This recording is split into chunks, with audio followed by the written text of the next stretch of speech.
Today we're talking about relationships, the numerology of relationships, and I'm hoping that you've had a time to do your homework, so to speak, practice a little bit what you learned last month about the life path numbers. It's really a great thing to just get some practice in on that. I hope you were able to do that, because that will really help you as you venture into this webinar, where we'll be talking about how to put this information into good use in working with our relationships. Now, we can be talking also about our intimate relationships. That seems to be where everyone goes first, right, in our thoughts. And yet this also goes for family. It goes for colleagues. It goes for friends. It goes for, just everyone in our lives with whom we have relationship with. It's a great tool of understanding who they are and what they're all about. And so hopefully this whole series is really created kind of as a Lego castle, where last month we've got the basics going on. This month we'll talk about relationships. Next month we're going into to planning and how to use certain cycles of time. So hopefully this can build on your knowledge, and you will soon be a numerology geek, just like me. So anyway, welcome again.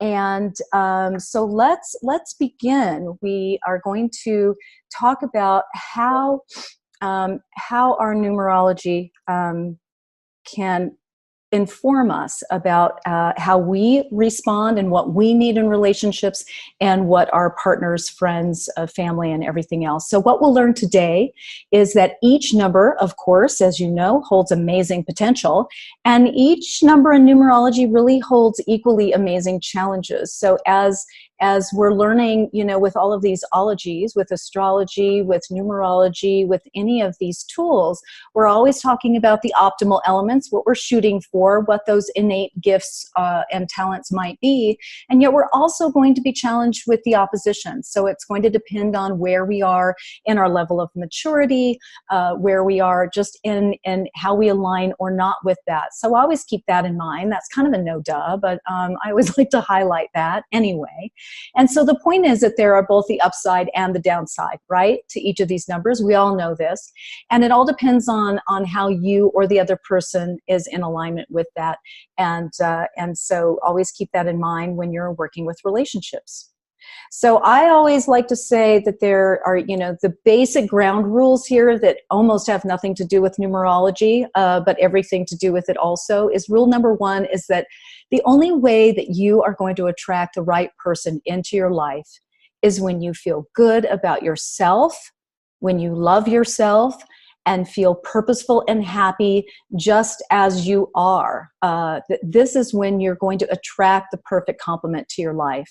And it's interesting to think about it in terms as we are a vibrational field. We can look at Albert Einstein, who says everything is energy. It's not a philosophy, it's just physics, right? So if we're vibrating at a higher level, we're going to attract that. On very, very simplistic terms, that's how that operates. So what I always like to remind myself is that we will attract what we think we deserve, or what feels like home, right? So this really isn't a conscious choice.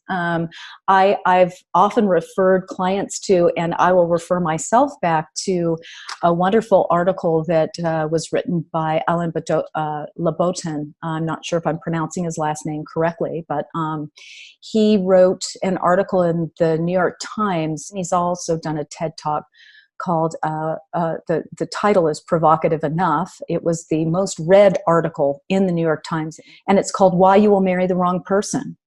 And it basically goes over this it's very eloquently said, but basically, that we are attracted to what we feel is love. So when we were growing up, I hate to bring it back here, we all think that we're over that, right? And yet when we're in our family dynamics, let's say we have a narcissistic alcoholic father, guess what? We're not consciously going to be seeking that. We're actually consciously saying that's the last thing I want. And yet often those dynamics are going to come into play, because that's what we associate with being loved. with feeling love. So this isn't conscious. So this is not only just a psychological, reality, it also does play into our numerology. Oftentimes it's an interesting thing to, I know people who in astrology and numerology will say, oh my gosh, I keep dating Cancers or, Sagittarius or Aries, and I can't get away from that. There's a certain need that we are attempting to get met. And sometimes it's really, not sometimes, always it's very good to have some awareness around that, not beat ourselves up about it, but have a good awareness around why we might go toward those relationships, because it feels like home. And if home felt painful, felt unsafe, felt all of these other things, that's what we're going to gravitate toward, unfortunately. But it's always a learning game, right? And expanding how we can evolve and understand that about ourselves. So rule number 2 is, no matter how perfectly your numbers might match, you won't have a true love relationship if you or your partner is struggling with serious addictions, with mental illness. Now, that doesn't mean that you can't be with a partner or be someone who maybe has a little depression now and then. Maybe you're a smoker. I'm talking about things that maybe you're working with actively. And yet, if there are some serious addictions and mental illness, that is a very difficult, that's a difficulty that's hard to overcome in terms of establishing a healthy relationship. Rule number 3 is, when both you and your partner are operating in basic alignment with your numbers, this is when your relationship thrives and becomes deep. It can become very soulful, intimate. And really, the touch tone for this webinar is that our relationships are here to serve our growth and evolution, period. They're not always going to be easy. The easiest ones are usually not where we learn the most, right? Sorry to break it to you. So I always like to think of it this way, rather, if we could even pivot the way we think about it. So rather than I had a failed marriage or a failed relationship, which is a very common way that we are taught to look at this, we can revise that and say I had a successful marriage or a successful relationship that ended, that ran its course. So it actually gives us a little bit of an opening to move on and expand, rather than, again, beat ourselves up for our deficiencies or those things that we're all very good at lambasting ourselves about. So those are the 3 basics that I wanted to kind of get out of the way before we begin with the actual numerology. So today what we're going to do is we're going to focus on these 3 numbers in your chart. I hope you do have your chart in front of you, just because, again, with this series, we're digging a little deeper than just the life path.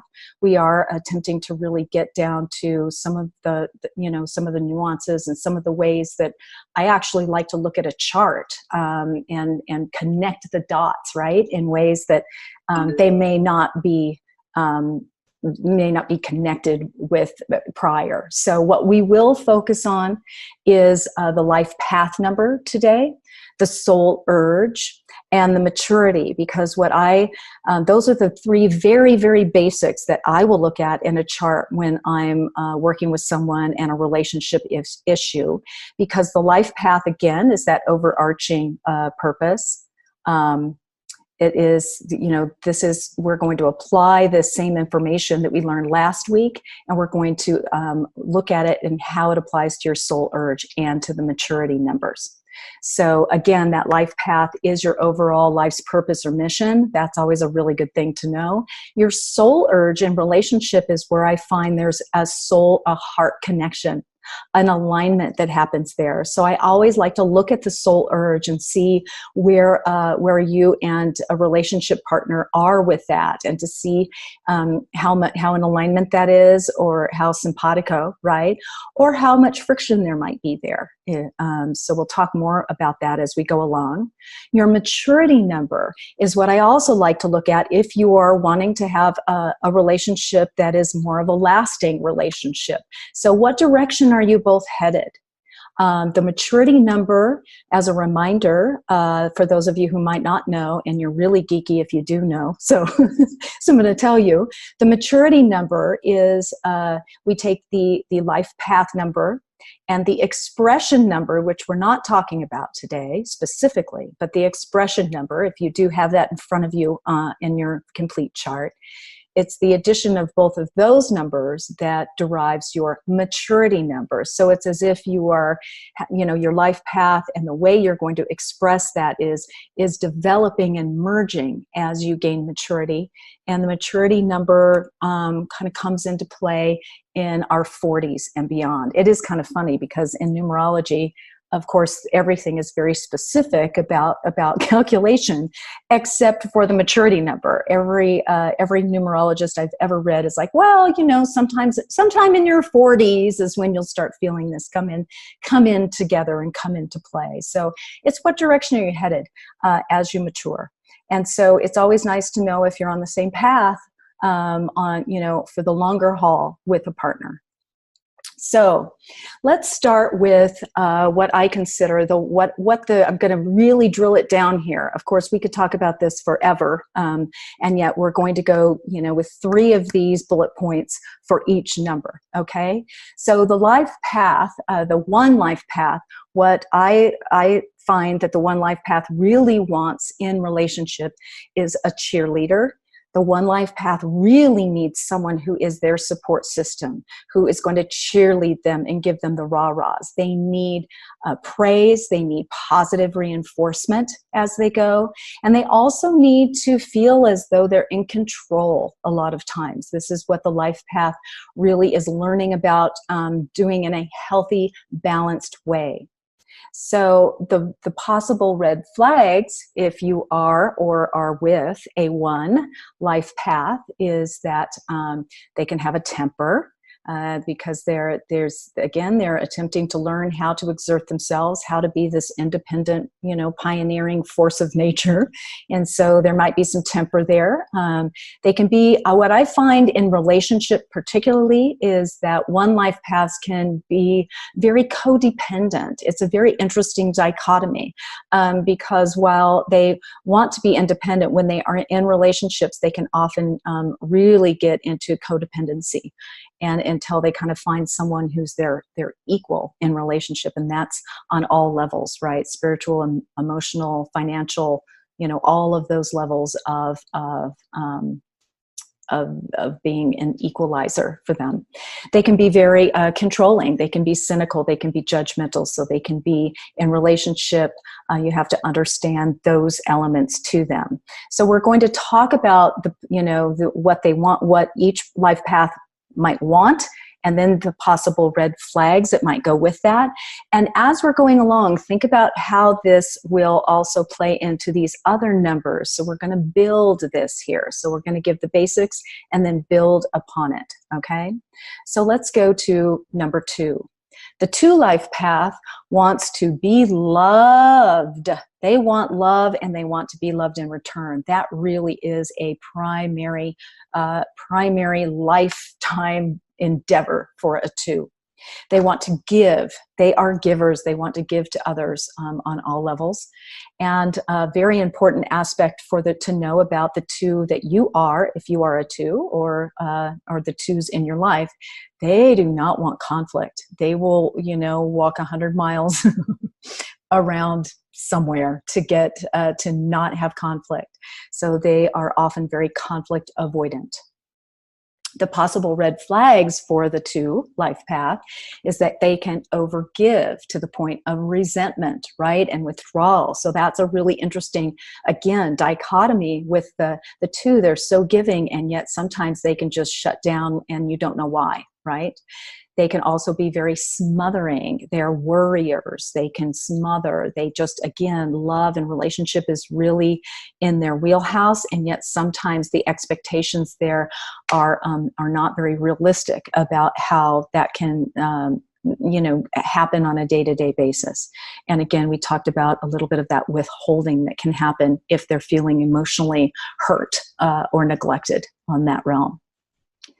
So if we go to the 11-2, the Master 11-2 life path, if you think about, I'm always going to talk about, when I talk about the master numbers, again, we can have a whole other webinar about the master numbers as well. And yet what I will really drill over and over again is that always look at, when we do these things on the webinar, if you are or are involved with an 11-2 or a 22-4 or a 33-6, look at double the one, you know, the suggestions or the indications for the one, and then 1 part 2. So it's double 1 and 1 part 2. So the 11-2 is that, you know, very loving, diplomatic person, but kind of with an edge. I call them kind of loving with an edge. They do want to be loved and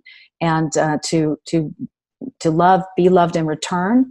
They also want to be the center of attention often, even though they're not quite sure how, if they really do. It's like that they vacillate.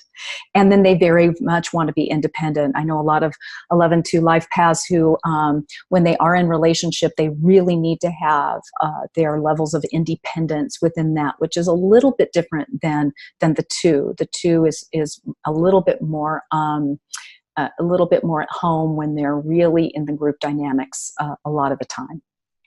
So the 11-2, the possible red flags are that they can be somewhat controlling, manipulative. Think about the double ones. They want to be in charge. They have that independence and all of that they're attempting to maintain and modulate, right? Because they're always doing that push me, pull you with the yin and yang of the 1 and the 2.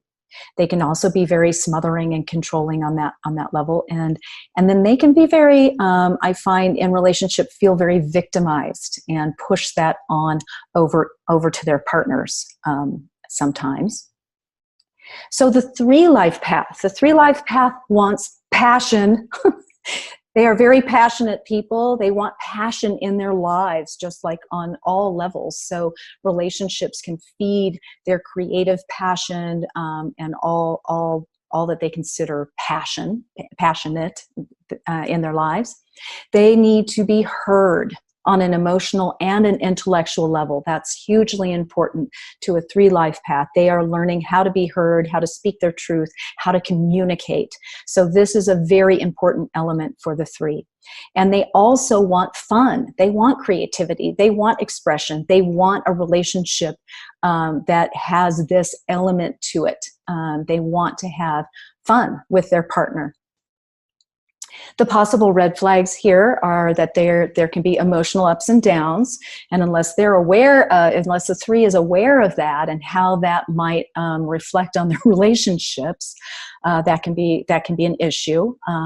They can also have an inability to communicate their emotions. I find that a lot of times early on, 3 life paths have a tremendous problem overcoming this denial or resistance of speaking their truth, because usually they've been, you know, pretty demolished for speaking their truth or for being in their emotional lives or being honest about their emotions. So oftentimes it really takes a level of vulnerability and safety in a relationship for them to feel open enough to communicate their emotions, the good, the bad, and the ugly, right? And then they can also have an inability to let go of old emotional wounds. Now, join the world, right? And yet for the 3, that can be a lifelong endeavor to let go of some of that emotional trauma that they have. The 4 life path wants stability. They want security. And they really want to be in charge. They're really all about making sure they feel safe and that everything is in line and organized. And I don't want to say in a box, but in the box that they can really safely look at and understand what it is and what the relationship is and what the expectations are. The red flags here are that the 4 really wants to have this predictability, this kind of slow and steady. So they might not be the ones who are, you know, super jazzy jazzed about having this super passionate sort of relationship, and yet they are the ones who are tried and true, loyal and honest, and they are there for the long haul. Some of the red flags, though, they can be really, really bossy. They can provoke arguments by, I always say the mantra for the 4, I'm sure I've said this before, but is I don't want to argue, but let me tell you I'm right. So that can be something, if you have a 4 partner, that you could be aware of and understand where that is coming from. And 4s often feel very frustrated on some level, or feel very stuck or exhausted, because again, they work hard.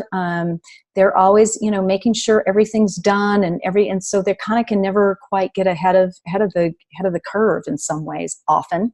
And so there can be a feeling of being stuck or exhausted that you get to work with if you are a 4, or if you have a 4 in your life. So the 22-4 life path wants the same, again, double the 2 and a single 4 here. They do want this stability. They want to create great things, usually, and they need to be in charge as well. And one thing that I have noticed about 22-4 life paths is that they really need a lot of encouragement, a daily dose of encouragement to keep moving and to keep kind of get their head above the waterline, so to speak. They can also, the 22-4, some of the possible red flags are that they can be fairly emotionally volatile, kind of up and down and all around there. They can provoke arguments, and again, they can feel this level of frustration that maybe even is more exalted than the regular 4, because there's so much of a burn and an anxiety underneath them to achieve something. So when they aren't, they're feeling pretty beleaguered and pretty down on themselves about that.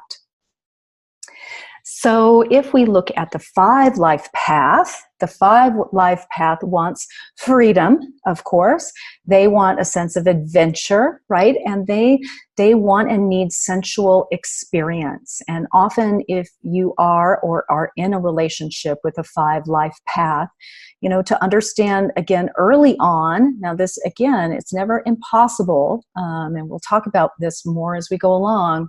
5s are not the best with commitment, usually, early on, and that doesn't mean they won't commit for a while. And again, join the world. It's not like any of our relationships are going to last 60 years or whatever. And yet, the 5 is one of the life paths that really is seeking experience, all kinds of experience, sensual experience, sexual experience, travel, all kinds of different things. And usually that happens earlier on, but it could also be inversed. It can happen later in life as well. You know what I mean? You can kind of get married, do the family thing, or whatever that might be early, and then do it. So it can be either way. But what I usually find is that usually it's the younger years where you burn off that fuel, and then by the time you're in your more mature time, in the 40s and beyond, you're kind of like, hey, been there, done that. And then these people can be really incredibly loyal partners, life partners, is what I have found. So the possible red flags are 5s often, even when they are in good relationships, have this kind of intrinsic feeling of being trapped, or they can sabotage relationships, but they do often feel, if they don't have a certain level of freedom within their relationships, that they feel very trapped or smothered. They can be very emotionally volatile, up and down, and they can fear commitment. So again, that comes in with the sabotaging of relationships. Sometimes that they're gangbusters, and then it's just fizzled out. Not fizzled out, but just over. Or it's interesting with 5 life paths. I find that they can either cut something off before it's even started, gaining any momentum, or they can hang on long after the shelf life is over. That seems to be with relationships and with other elements of life with a 5 life path. So if we look at the 6 life path, the 6 life path wants home, Family, they want to nurture. They want to be the nurturers. Again, remember, these are the visionaries. These are the idealistic, love, duty, service people, usually. And again, I want to be really clear about the sixth life path. When I work with people, I find that that not all we've got to really widen our scope in terms of what love, home, duty, service, family means, because I know a lot of sixes who don't get married in the traditional sense, don't want children, don't have children, and yet they are nurturing their pets, they are nurturing their colleagues, their friends, their groups, their family of origin. They may be, in a relationship, but it's not a traditional one. So really keep that viewfinder open for the sixth life path, please. Some possible red flags are that the six is a perfectionist, plain and simple, and they can be controlling and somewhat hard on their loved ones, in specifically on loved ones, because they have a very high bar for themselves and for others. And what you really need to know, if you are a six or if you are involved with the six, is they don't even really understand how high their bar is, and just really have no idea. And so they can become very critical, very self-righteous. They can be, everyone should just, be like me, do what I do, have my same values, don't, that sort of thing. And it's also about responsibility. So it's the six is highly responsible, but that, again, if they're being challenged with that, they can be fairly irresponsible as well. So, all right, moving on to the 33. The 33 life path, again, think of it as the double three. Look back at the threes, and then one part six. They also want to be involved, and part of the nucleus of their life is often the home and family dynamic. They really want to contribute in a bigger way, and they are natural nurturers on a very high level. Remember, the 33 is here to be the kind of teacher of unconditional love, and do that with joy and communication. So it's not an easy path. And no one's is, and yet this one is an interesting dynamic. So the possible red flags here are emotional highs and lows, because remember the double threes there, you can have double that. They can be very, again, controlling, hard on their loved ones, very difficult on that level.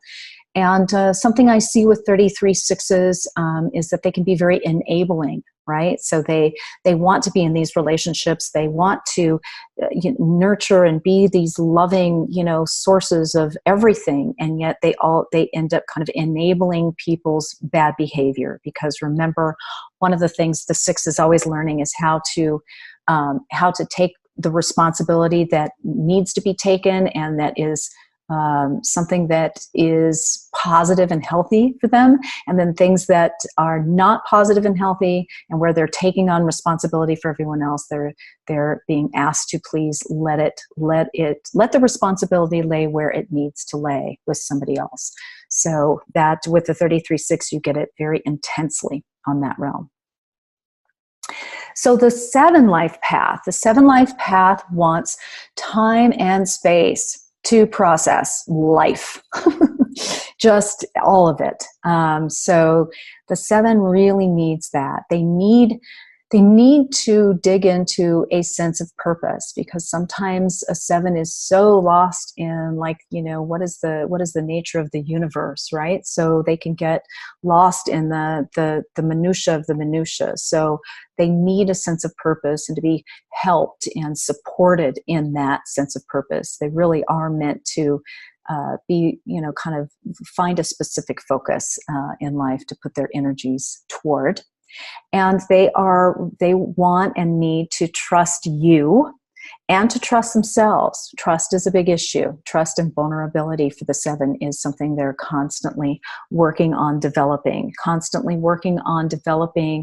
their ability to engage with their own emotions and with the emotions of others around them. Often that's a little bit foreign to a 7.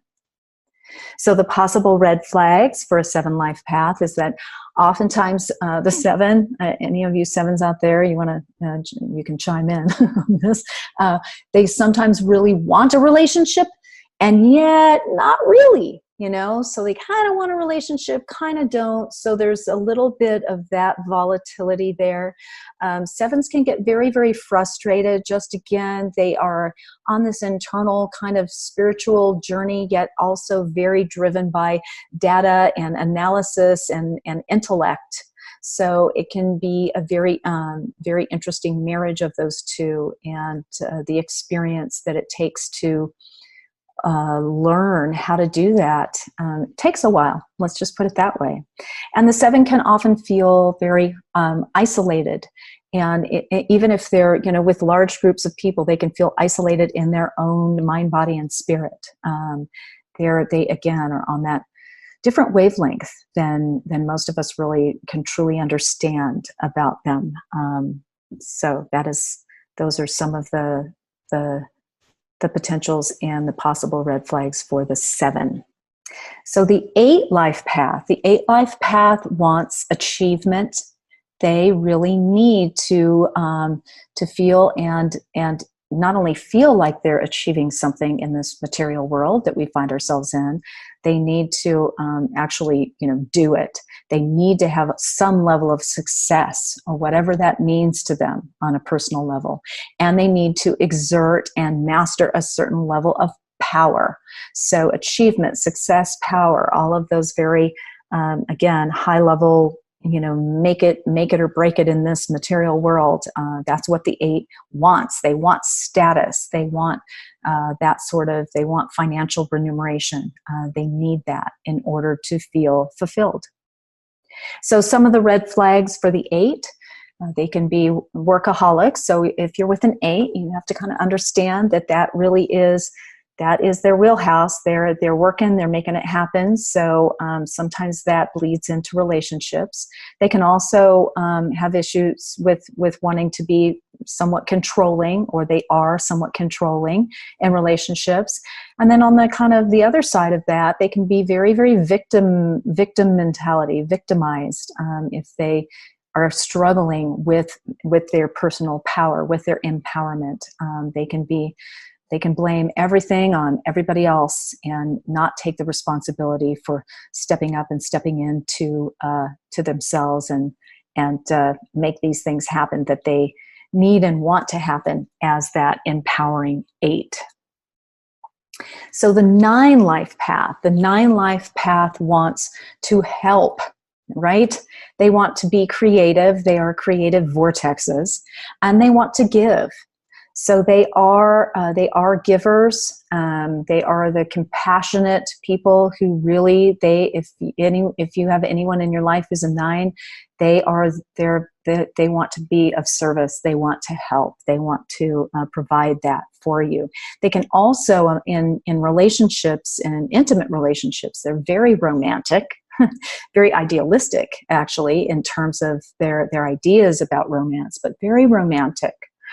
So if you are or are with a 9, understand that flowers and chocolate and little surprises go a long way in developing and creating and solidifying your relationship. That's kind of the love language that goes with the 9 life path. So some possible red flags there. The 9, we've talked about this before when we talk about the 9, but boy, they cannot ask for help or support. So if you are a 9, recognize that about yourself and put yourself out there. Often that is like putting yourself out on a precipice of doom to think that you're going to expose that you actually need something, need help, or having a hard day or a hard time or something of that nature. And I'll tell you right now that that is one of I was listening to a Brené Brown talk about trust the other day, and she was talking about how it's those little things, the day-to-day small things that build trust. And one of those is particularly with men, if men ask for support or help, that is a huge, huge trust builder in a relationship. So, and Brene does her research, so I'm listening. And I think that's absolutely true. So the 9 often can't ask for help or support. So understand that if you're involved with one, and offer openings for that, non-judgmental openings for sharing and asking for help or support. The 9 can also have difficulty listening. They can lecture instead, but have difficulty kind of becoming an active listener and wanting to have an engagement that way. It's difficult sometimes for the 9. And they can also have family issues that bleed into your relationship and change the dynamics or guide the dynamics of your relationship. So, early and often you need to be really communicative about that if you are a 9, or if you're engaged, in a relationship with a 9, and understand that that's an ongoing not moving target, but it's something that will need to be discussed early and often in order to keep a relationship healthy with the 9 life path.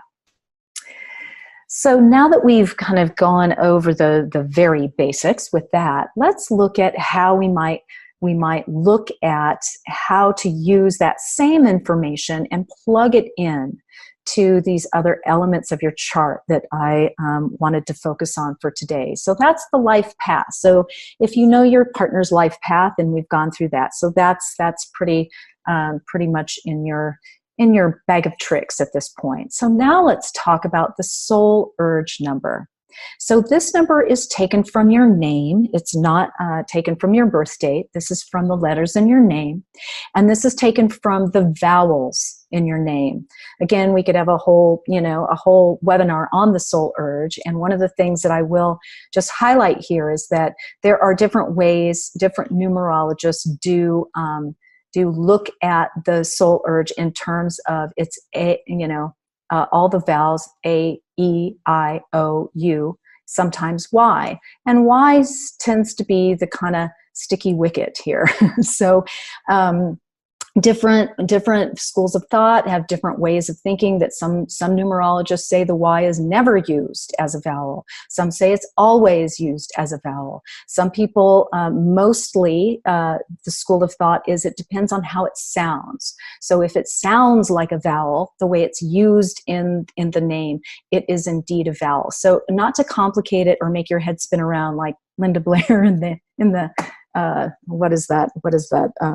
Exorcist. Anyway, so that was kind of the image I was getting. So not to do that for you, just to give you a little bit, put that out there, that there are different ways of doing it. So sometimes you can go online and get numerology readings, and your soul urge can be different depending on how it is calculated if you have a Y in your name. Okay, so just wanted to put that information in front of you.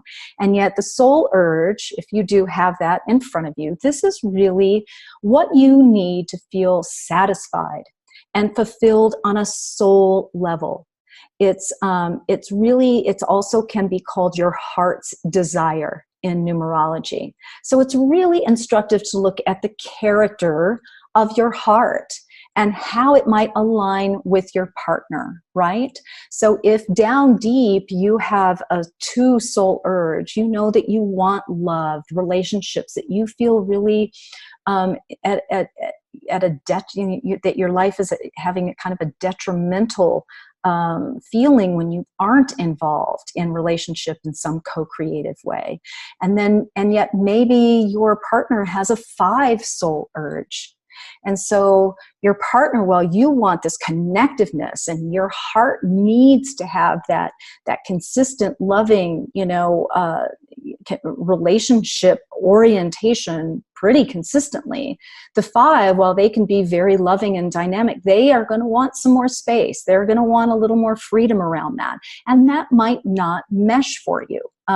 You can work it, and that's what I love about doing this, is that you can go, oh, okay, so how can we talk about that? How can we understand where sometimes we aren't getting each other, but now I can go, oh, I'm really feeling neglected because you haven't because I haven't seen you today, and actually you're reviving yourself by being out and doing what you need to do so that you'll be more fully present for me when you are here. So those are the things that you can look at and talk about.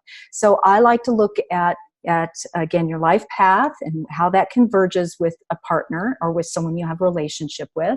And then your soul urge, where are both of your hearts located? What is really, what do you need down deep to feel this fulfillment? And that is what your soul urge is going to indicate for you. So then if we build on that and look at your maturity number.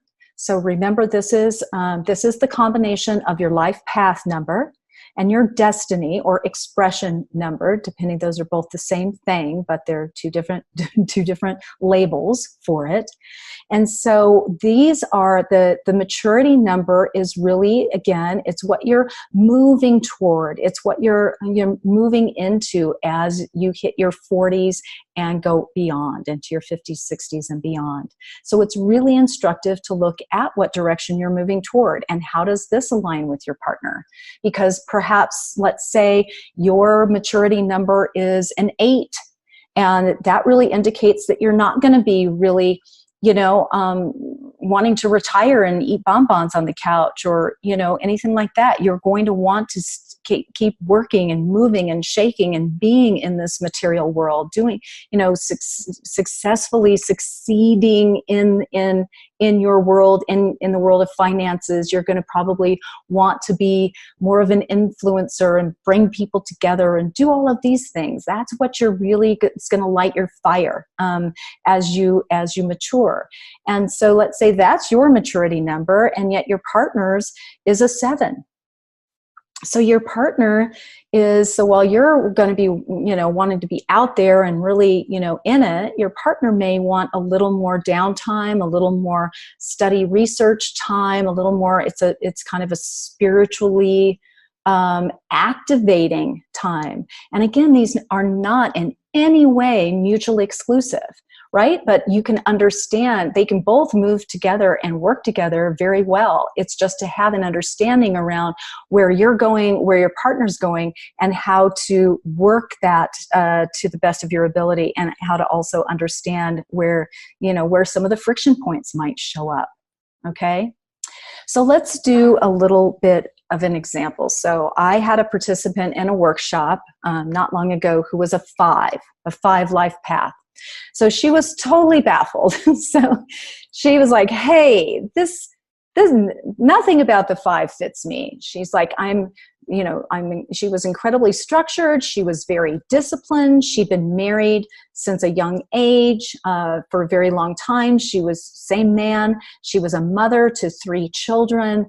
And so when I spoke with her, so after the workshop, we did her basic chart, and it looked basically like this. So she had a life path 5, a 4 expression, a 2 soul urge, and a 6 birthday. So while her overall mission was really to embody this more gregarious, freedom-loving, adventurous 5, all of her other numbers were about home, family, relationships, stability, structure, duty, responsibility. So that really was how she located herself. And yet what's so fascinating is, as we continued our conversation, then she shared that she'd been traveling all of her life, that she had gone on 3 very expansive trips with her husband and partly with her family. So she was really engaged with her 5, just in a little bit of a different way, because again, the 2, the 4, and the 6 are all very, home-based, responsibility-driven numbers, and the 5 is a bit different. So you can see how you can start looking at the richness of your chart and somebody else's, when somebody else is like, or when you say, oh my gosh, that person doesn't seem like an 8 at all. And then you can look at the whole picture and get the kind of full spectrum and about how it shows up for people. So it's a really great thing to be able to do that. So let's use another example here. So you can begin to see how to apply this basic these basic components of each number, whenever they show up. And that's what we're really going to be building on as we do all of these webinars, to see, oh, okay, now I have the basics down. So now how do I plug this in? How do I understand how it applies whenever it shows up in whatever configuration? Okay. So let's say, as for this example, that you have a 1 life path, okay? And your partner is an 8 life path. So this is an intense partnership, to be sure. And I have a lot of clients, actually. It's really interesting to see the dynamics of people's relationship partners. And so the 1 and the 8, totally all about business, all about the dynamics of, making it in life. The 1, of course, is more of that entrepreneurial leadership spirit, more of that pioneer, a little bit more quirky and imaginative. The 8 is a little more of that CEO, organizer, manager, that, tried and true. So the 1 is a little quirkier and a little more creative, usually, not always. And the 8 often is a little bit more in the other realm, and more of the management sort of CEO energy. So similar but very different, and yet a very dynamic power couple. And yet I could, when you understand each other's strengths and the weaknesses, they can become a very dynamic power couple. But I will guarantee you this couple will have some power struggles, right? Who's in charge? Who's in control? And it's always a really nice thing to go, okay, I'm in control of this in our dynamics, and you get to do this. And if we want to volley back and forth, we can, but we have to communicate about that. All about the communication, right? So then let's go from there. So if you have that 1 life path, then let's say you have an 8 soul urge, okay? And your partner has a 5 soul urge. So deep down, you want influence, success. Your partner wants some fun, travel, freedom. And again, like we talked about before, this is not mutually exclusive, yet it's going to really need to be well communicated. And they can both really piggyback each other very dynamically, and yet there can be some times where you don't understand each other because, again, your goals or what your values are can be very different. So in the same scenario, let's keep talking about this. So in the same scenario, you have a 7 maturity number, let's say, which would mean you have a 6 expression. And then your partner has a 9 maturity, which would mean they have a 1 expression. So in this scenario, you are both heading in a similar direction in many ways. That's the 7 is that kind of the hermit number in many ways. And I don't mean to put you off on that, but it is a time of self-reflection, self-study, of not only self-study, but study, of really getting down into, it's a time where people get really curious about all kinds of very deep level questions and areas of study. It can be a time where you get to explore your spirituality on a different level than you have in the past. You'll have some experiences that bring you into that realm. And if your partner has a 9, the 7 and the 9 are, somewhat compatible in that regard, even though, you might need some more you time. Your partner might need some more out there time, because the 9 maturity, and when I see that as a maturity, it's a time where it's about selfless service. It's about international awareness. So this could show up as wanting to travel more internationally, wanting to understand different cultures and everything else. And it can be a highly creative time as well. So you have to, when the numbers can inform you on this level, it can be a really powerful tool for understanding where you both are and where you can both converge and be the most powerful as you grow, both individually and grow together as a couple. So really, to me, there are no right and there are no wrong combinations. It's like, I talk to a lot of astrologers and most it's like, these signs don't get along with these signs, or this, whatever. Yes, there are, in numerology, I would say there are more challenging numbers to others, and yet it will just maybe be more incongruent or more synergistic, depending on how your numbers roll here. And so the interesting thing for me is that I truly believe in karma. And I think most of you listening probably have that same belief pattern that I do. And our relationships show up for a reason. And so again, no right or wrong combinations. There's karma there. And often what I love about looking at people's charts is you can see where you're reflecting back on your partner, where you are testing them, where you are tweaking them, where you are showing them where, you know, they may have a challenge in their chart that is your life path. So you're informing them, you're showing them, you're educating them on a very, you know, on a karmic level about this thing that they're here to learn about. So I know that not everyone, that's a silly thing to say, but most people are like, which number should I be with? It's like, well, you know, let's just talk about all of them and what you want. And it's what you want right now in a relationship. So it's going to really matter about, again, your relationship needs, not always, but I would dare say often are very different in your 20s than they are in your 40s. Or 50s or 60s, or beyond that. So it all is going to depend on who you are, how much you're in alignment you are, and what you actually want in terms of your relationship life at the moment. And so I love this from Byron Katie. She says, all the advice you ever gave your partner is for you to hear. And I should leave like a note of silence there for that. That was a hard-hitting one, and yet it's an interesting one to think about and go, how does that work? And she's very much into what is the truth and how to turn that around and understand that. I would highly recommend her work, by the way, Byron Katie. She does something called thework.com. It's thework.com.